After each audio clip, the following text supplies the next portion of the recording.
कोपरीतील चैत्र नवरात्र उत्सवाच्या देवीचा विसर्जन सोहळा उत्साहात. गुढीपाडव्यापासून सुरू झालेल्या धर्मवीर श्री आनंद दिघे प्रतिष्ठानच्या कोपरीतील चैत्र नवरात्र उत्सवाची सांगता रामनवमीच्या दिवशी झाल्यानंतर शुक्रवारी देवीची उत्साहात भव्य मिरवणूक काढून भक्तिभावाने विसर्जन करण्यात आले. सायंकाळी अंबेमातेच्या जयघोषात उत्तर पूजेची महाआरती पार पडली.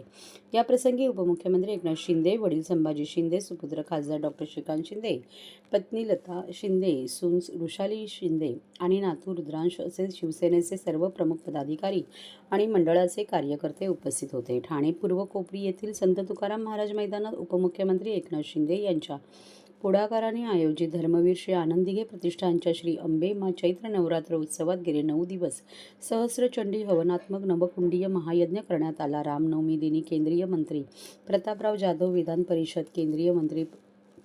विधान परिषद उपसभापती नीलम गोरे यांनी देवी मातेचे दर्शन घेतले, तर पोलीस सह आयुक्त डॉक्टर ज्ञानेश्वर चव्हाण यांनी सपत्नीक अंबेमातेची आरती केली. त्यानंतर सौ लता एकनाथ शिंदे यांच्या उपस्थितीत हजारो भाविकांना देवीचा महाप्रसाद अन्नदान करण्यात आले. तर रात्री उपमुख्यमंत्री एकनाथ शिंदे यांनी देवीच्या दरबारात बलिदान आणि पूर्णाहुती अधिष्ठान करून 108 परिक्रमा पूर्ण केल्या. दरम्यान शुक्रवारी सायंकाळी महाआरतीनंतर सजवलेल्या रथातून देवीच्या विसर्जन सोहळ्यास प्रारंभ झाला.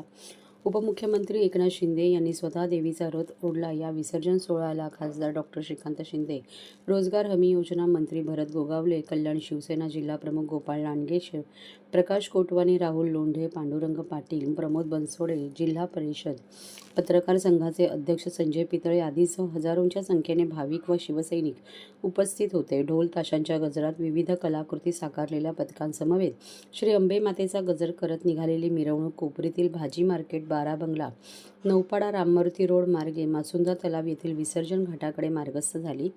रात्री देवीची विधिवत आरती करून तलावात 3 प्रदक्षिणा घालून विसर्जन सोहळा पार पडला.